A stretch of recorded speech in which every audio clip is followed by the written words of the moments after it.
Blog Talk Radio. Good morning and welcome to TimeToPlay.com's Empower Half Hour. Today we have a wonderful discussion for you guys.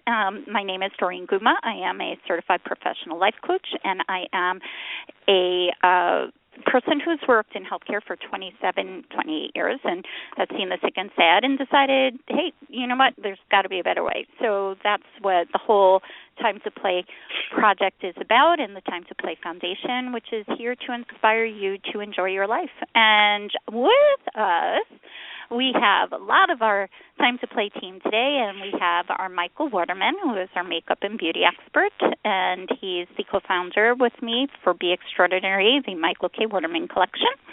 And we have Ruth Curran, who is one of our Time to Play professionals, and she is our chair of our Council of Professional Resources. She is got so much experience with how our brains work and background in psychology. And we also have Rebecca Norrington. Good morning, all of you guys. And Rebecca is one of our happiness specialists on the Time to Play Foundation. So what we are planning on doing today is discussing things for the year of 2015 that will make us happy and set goals for having positive for every day and choice.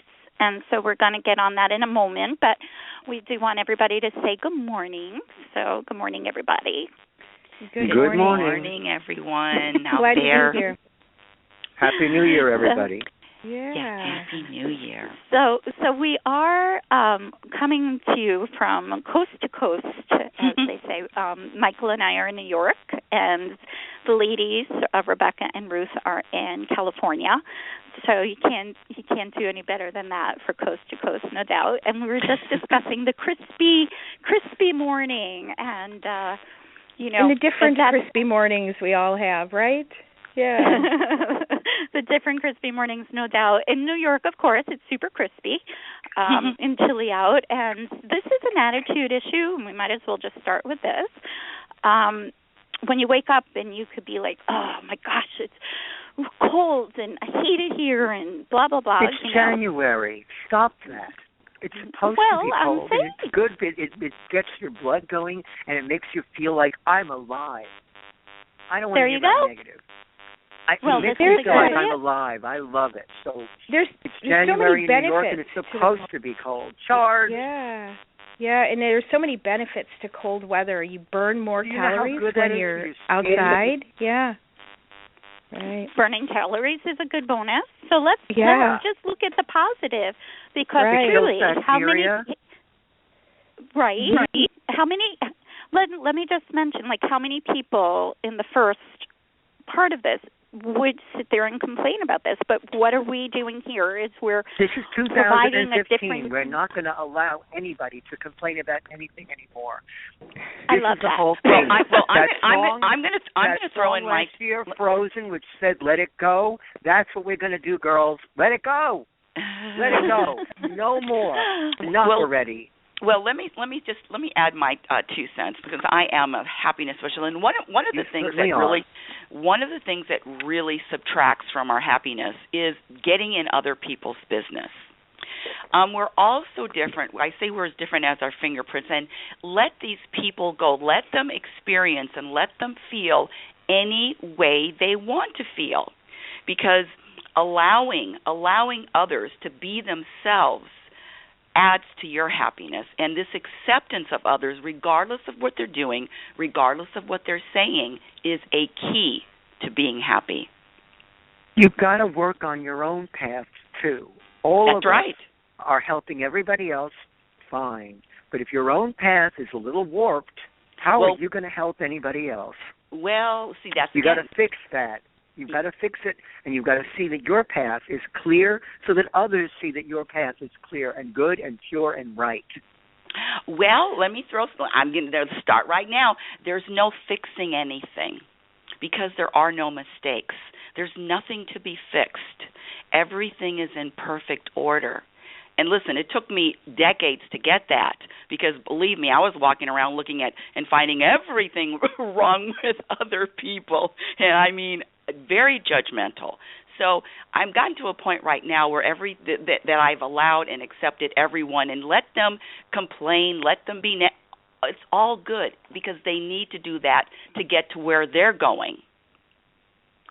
I think to Michael's point, I think that if you look inside and you look for those things that will help you build yourself up, you're giving yourself and everyone else around you an advantage. So it's not just, accepting other people as they are, but it's taking a good look at who you are and bringing out those things that make you feel, be, and do better. And what are those things? And what are those? And let me just before we go into that part mention, and I fully agree with Michael. True, I understand we have to allow and we have to just be and we have to, whatever. But when we look at the statistics in our society, and no, we can't fix anybody ever. They absolutely have to do it themselves, no matter what it is. We all know that. We have to fix ourselves when we feel we want to move forward. We have the ability. The goal and the intention behind all of this entire project, the entire not-for-profit, is to provide resources to people so when they're ready, they know where to find things. I don't believe that anybody wants to be miserable and anybody wants to wake up in the morning and say, I just can't go on. I truly don't believe that that's so. I truly don't believe that people want to get up, and we've all been there, and say, I hate this job. I can't go here again. It's killing me. I don't believe. But sometimes what happens is we get stuck, and sometimes we don't even realize we're stuck. And that's what the entire intention of Empower Half Hour is, to kind of have a discussion, not to preach to people, not to say, oh, you're doing your life wrong or you're screwing it up or you're doing. No, it's just to say, hey, just like the name of our book, If I Knew Then What I Know Now. We can't make anybody get to a specific point faster than they are ready to in their journey. We understand that. But I had worked in quality improvement for many, many years. And no matter how good your life is, there's always a way to make things better. But we have to know, and it's education, and it's awareness, and, it's not a keep up with the Joneses or I have to have a Maserati, although maybe somebody would want a Maserati, and that's okay too. But it's, and you can look at the blame game going on in our society, and not to get political, but we have to take a responsibility for ourselves also. We are and have become an entitlement society, and nobody owes us anything. Not one person owes us anything. We are responsible from us. And somebody used a womb to tomb, that we need to take responsibility from womb to tomb for ourselves. And if we are not happy, which is the intention of this particular podcast, if we are not happy, well, guess what? We need to look at why are we not happy, and we have a choice to make to figure out why we're not happy, because I don't believe that we are, and that's chapter 2 of the book, We're All Tortured Souls. I don't believe we're put here to be a tortured soul. I believe that we're put here to love everything about our life every day, and that old saying, every day is a present. I truly believe that. But I think sometimes we're so wrapped up in our life that we don't recognize. And one of the things that I think that the Time to Play Foundation is doing so well, and that we're trying to do with this podcast, is we're trying to give people options and say, okay, yes, we understand that sometimes things aren't the way you want them, and when you're in that gully, I guess, it's hard to see out. if we can provide options, provide rays of hope, provide resources, and one of the reasons we wanted to talk to Rebecca is that we need to let people know that there are people out there who are inspiring others to seek that happiness, to seek Rebecca is light. I agree. She brings light to people. Right. Absolutely. Thank you all. Thank you all. And I feel the same way about all of you, and that's another reason this time to play is, like Doreen, like you said, resources for others to reach out. And this journey is one that has so many challenges, so many circumstances, so many hills and valleys, and it's really about, for me, I'm just going to speak for myself, for me it's really about being at peace, being content, even when the boat is rocking, even when I'm standing up in a boat that's shaking from side to side, or I'm in the middle of a hurricane, I still have this peace. And that is, talking about resolutions, that is my yearly resolution, is to find out how to get more, experience more peace and contentment internally.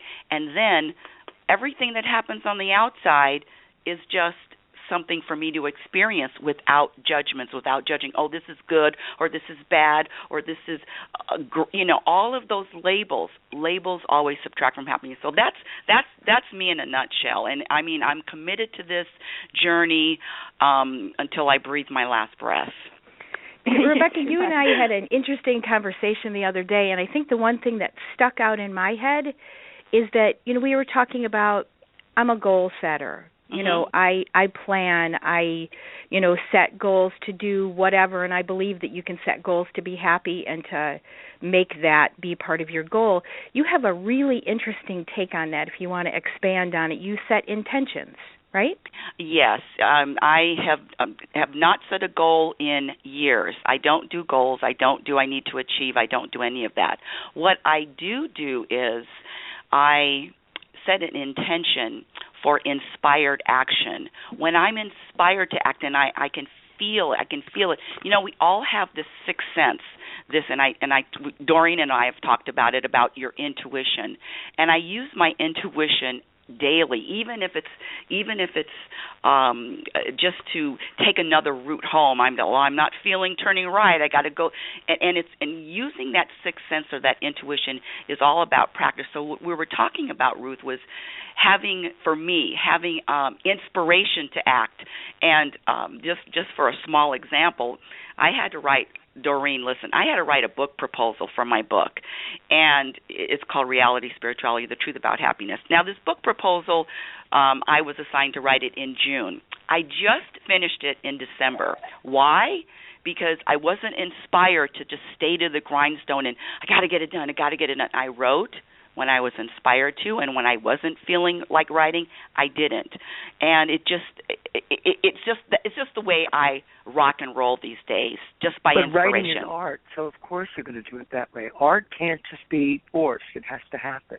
Anything. I agree with that. Yeah, I agree with that. Anything. Even picking up a phone call to call my mom, I have to be inspired. I really am getting rid of this duty obligation and only acting on inspiration. Even if just making a phone call or looking at an email or writing an email, all of it. So that's just how I'm living now. It's pretty interesting. Well, let's just go back to some of the things, because I've been writing down as we've been discussing some points of things that I wanted to reinforce. Mm-hmm. Rebecca was talking about being at peace, and that's one of the awareness components that I believe is extremely important. And Michael and I talk about this all the time, too, is, we can allow things to affect us. And Rebecca was talking about, something being shaky. How did you exactly put that? Like being in a very uncomfortable situation, but you had a good way of explaining it. Was that the rocking the boat example? Yes, the rocking the boat. Yeah. So being at peace in a rocky boat. Yes. Right. So that's a choice. we can have a horrible experience at this very moment. God forbid we could get in a car accident, or, the line at the bank is an hour long and we have to get back to work because our lunch break is over, or the traffic, or something can cause us to have a disruption in our plans of this day. Hold on, Doreen. This is a really, really good point. A really, really good point. I have to say it. Nothing externally can cause any kind of change internally. Everything that's happened, if you label it horrible, whatever, it's not about the bank line. It's not about the traffic. It's not about any kind of event. If you're not at peace, that's really what's going on. Because you can be in a long bank line and feel at peace, and you can be okay with however long it takes. So there is nothing external that has control over this internal gauge. But let's discuss that a little bit. It's not about the event. It's about how you perceive it. It's about your perception of that event and how you internalize it. Exactly. Well, we in our society run on time. We run on time. It's not like we can just frolic through our day. Correct, Michael? We have to be at the office at 9 a.m. and we can't I'm a makeup artist. Everything is on schedules, of course. Exactly. So these are the things that we contend with in our day-to-day, which, when we have this quote-unquote monkey wrench thrown in the mix, can cause stress and pressure, correct? But let's go back to the word choice, because that was used here a few times. We do have the option and the choice of how we're going to let that affect us, as we said, Rebecca, internally. Is that correct? Yes. What I'm saying is, I used to use things or events as an excuse, or I used to blame other things to why I'm feeling stressed, or why I'm feeling anxious, or I'm feeling the anxiety. But what I'm saying, it's never about anything else. It's always about whatever's going on inside. So whenever I have a problem, I'm feeling it's because I got cut off in traffic. No, that's not really what's going on. It's whatever's in the mirror. When you look in the mirror for all of your answers, for all of your questions, and for all of your solutions. It's not about anything external. Trust me on that one, people. Trust me. I appreciate that. And the whole goal and the whole emphasis here is on how we let the external affect our internal. Well, we live in this world, and I'm going to fight you a little bit, Rebecca. I love you, Michael. I love you. I love you too, but we live in this world, and the world does affect us. It's going to. Hold on a second. No. The world. Wait. The world affects you. The world affects you. Well, it does not. I can only speak for my human self. That's true. Exactly. But believe me, if I'm standing in the middle of a volcano, I'm going to burn. Okay. I love that analogy. That's true. If I'm standing in a tsunami, I'm going to get wet, Rebecca. And no matter what you tell me, that's going to affect me. However it happens, and you know what? I'm going to get wet. I'm going to get burned up. But you know what, Michael? That is the outside environment. Michael, you're absolutely right. You're absolutely right. It's going to affect you. But it's going to affect everything around me, too. We're all going to turn into carbon. Well, for me, I look at the world differently. I'm different. Okay. It used to affect me. Things used to affect me. It doesn't affect. I'm not saying that I'm Teflon. Darling, if you stood in a volcano, you believe me, it would affect you. Yeah, I get that. Okay. And I agree with you. That's not an internal thing. That's an external thing. And we're in the world. And the world, we are all in the world. Every single one of us lives on this planet. If we don't, it's a problem. All right. Well, that's another thing I don't. I agree with your opinion. My opinion is your opinion. We're spiritual and we're physical. There's two parts of us. Two parts. We have a spiritual self and a physical self. And the physical self is affected by the spiritual self. Can't help it. If you don't feel good, you're going to push that on yourself and you're going to make yourself sick. Correct? That's not the way we're going to be looking at things. I have a different perspective, and I have a different perspective. I have a different perspective, too, because it's our choice if we're going to make ourselves sick. I have watched my mother for 67 years of her life make herself sick. And I truly believe that we have the option to stop. When we don't feel good, when something externally is trying to get internal to us, at this point of my life, at 49, I have decided not to allow that. And I learned, because behavior is learned from my mother, how she behaves. And that was a learned behavior. And that's one of the biggest goals that I have through this whole foundation, is to give people a toolbox, whether they're 49, 99, because guess what? We continue to do this. And this is a bad cycle that needs to be broken. And only until we have the awareness that this is happening. And Michael, no, I don't believe anything that happens external should make us sick, ever. And let me tell you how, like, again, I have seen people, and I have worked, and that's one of the parts of this, and I say that all the time. The goal of Time to Play, I've worked in healthcare for 28 years.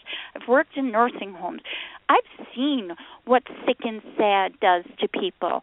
They are sick because they're sad. Positive thinking, and that's what the goal of this podcast is huge.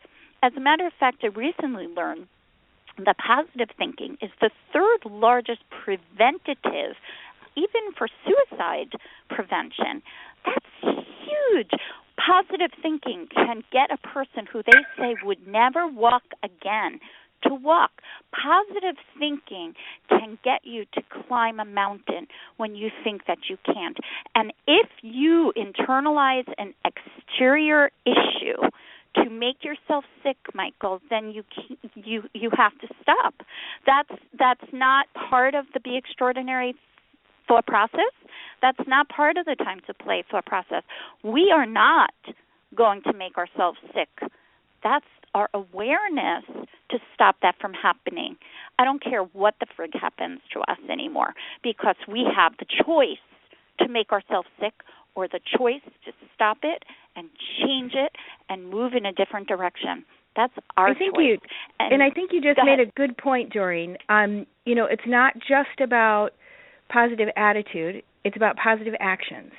And it's about what you do to build yourself up. It's like, to combine the two perspectives, if you set your intention to take positive actions, to think in a positive way, to build yourself up, you're giving yourself the tools that you need to move forward. Absolutely. I think something else kind of struck me while you were talking. Someone said to me once that we act too often on shoulds. Whenever I hear myself, that's my new trigger, is, if I hear myself say, oh, I should do that, I take a step back, take a different perspective. Is this something I want to do? Is this something that promotes my own happiness, my own ability to thrive, my own ability to let my body heal itself? You know what, Ruth? Let me throw my 2 cents in again. I have eliminated that word should in my vocabulary. I don't working use on it. Yeah, I that's don't great. use it. I don't say it. I don't feel it. There's nothing I should do. There's only what I'm inspired to do. There is nothing. I mean, I was living I should all my life. What I should do, what I should achieve, it subtracts from your happiness. And there's nothing I should do ever. Right. And let me go into this part, this is the stop and listen. If we, like Ruth is saying, are doing the should, or if we feel like, I'm going to, and I know, Michael, you say this to me, I'm killing myself at work, well, that's the wrong path. It's the wrong path. And did I not end that path? Yes. But this is what, like I'm saying, because and guess am I not doing better now? Yes, but guess what, Michael? You're not the only person that says that. And that's the awareness of this. A lot of people don't realize where they're going, exactly. And that's why we're here to give them a little direction, aren't we? that's the goal of this whole podcast, Empower Half Hour, so we can give you a little trigger, like if you say should, like Ruth is saying, or if you say, this is making me sick, or if we say, this is killing me, like we have all said these things in the past. I hate going to work. I can't stand to go to this place. Well, you know what? We keep doing it, right? One of the things that's really, really helpful with just making that shift is what you're talking about, making a shift, making a choice. One of the things that's really helpful is practicing, because none of this stuff happens overnight, is practicing changing your perspective. You can change your perspective in the blink of an eye. You can change it with a snap of a finger. So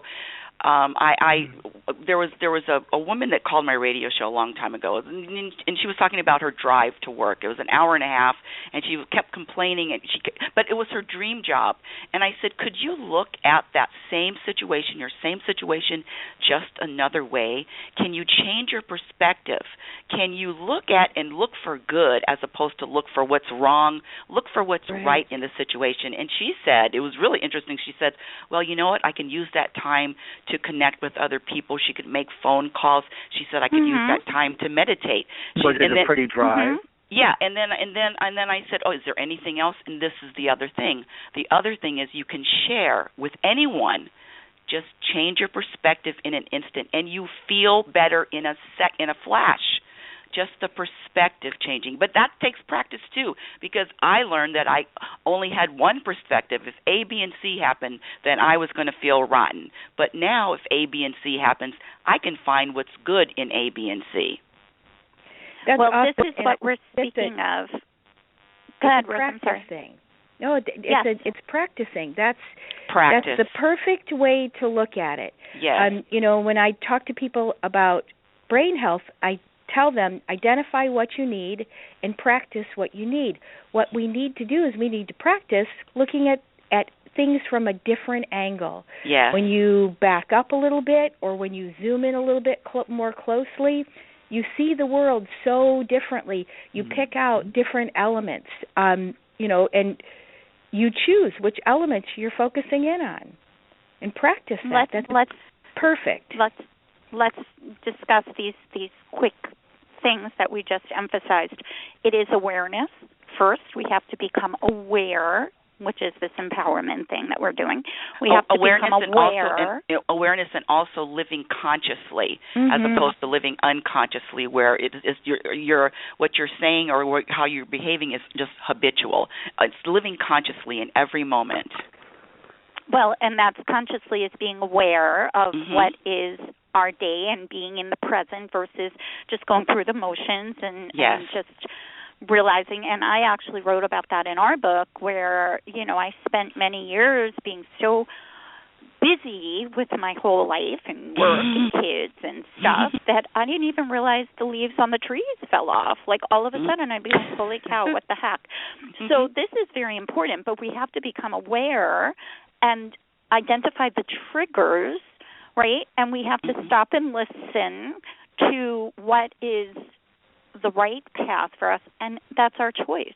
It's our choice how we're going to allow things to affect ourselves. So we have these things that are here for us to use, that intuition. I know a lot of people don't even, like Rebecca actually introduced me almost pretty much to the whole concept because I was a black and white, this is how it is, healthcare, cause and effect. And realistically, we are very instrumental in our journeys.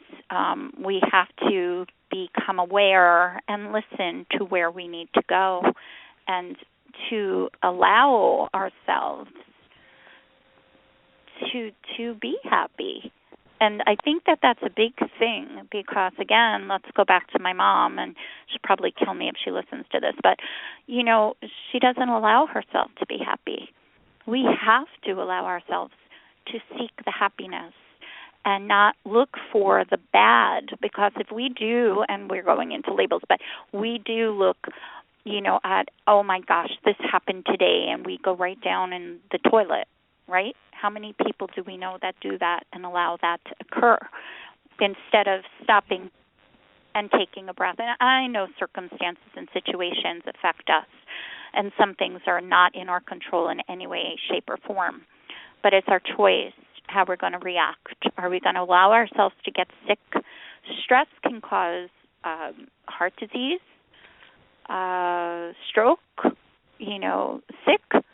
be sick. We can allow that to occur, or we can stop and we can listen and we can make the choice so that it doesn't.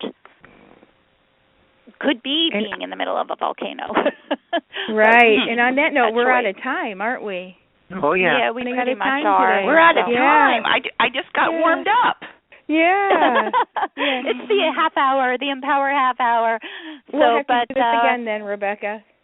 You're welcome. I love talking to all of you. Happy New Year to all of you. Love you all. Oh, Happy New Year. Happy New Year, ladies. And kisses all over your face, Michael. Kisses all over your face. Kisses all over your face, Doreen. You too, Ruth. Love you. I truly believe that things are shifting for this year of 2015. I feel a little bit more positive. We've made them shift, and they're going to go further. But we can't say going to. They are. There you go. I love that. Shifting. However you're feeling in this moment, you're bringing it into the next moment. I love what you said, Michael. We already are. It's already shifted. We're in it right now. Yep. I think Raise people your glass, are tired. Happy New Year. Have champagne and make it better. Tequila for me. Shot of tequila for me. Oh no. Well, everybody enjoy. I work for Sephora. That's Louis Vuitton. So that's Moet Chandon, and they're going to have Dom Perignon later, so that's what I want. Ooh. Well, you guys will all have a wonderful New Year's Eve, and we'll see you next year. Okay. And if anybody has any questions, go on timetoplay.com. Everything is there, articles from Ruth and Rebecca and myself and Michael, and some wonderful resources to help you make your life all it can be. So love life. And have a great New Year's, and we'll see you next year. Okay. Bye, everyone.